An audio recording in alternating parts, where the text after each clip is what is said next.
Hey everybody, good morning. So I'm here to do some more testing with the Ronin rs2 gimbal and the Blackmagic Pocket Cinema 6K camera.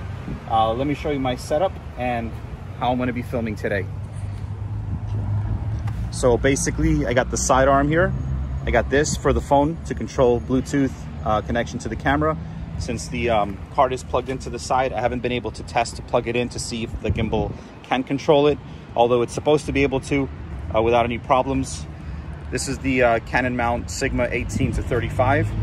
Have some ND filters on there, like an ND16. I have this phone holder here, which actually I think came with the one of the old Osmos, like the Osmo Pro. So the phone just mounts in. It has the, I think, the Rosetta mount on there.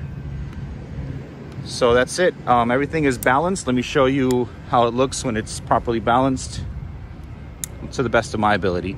So when you balance it, don't only make sure that it kind of like stays in the position that you want, but also kind of pick it up a little bit and give it like a little, kind of like a shake, and make sure that it's not tilting up or down.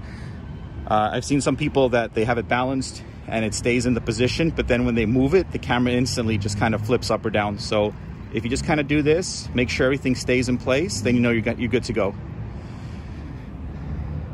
So I have an electric unicycle. I'm going to be riding through the park while I'm filming. And this is Young Circle in Hollywood. And I got to get started pretty quick because it's supposed to be raining all day today.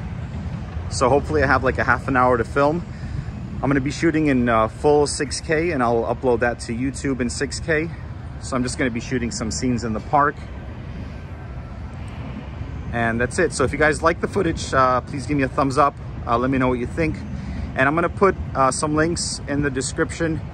These are going to be the Amazon, my Amazon affiliate links. Amazon does pay me a commission. So if you guys click those links, then I would get paid a little bit off of your purchases. So thank you guys for that and your support. And let's get started.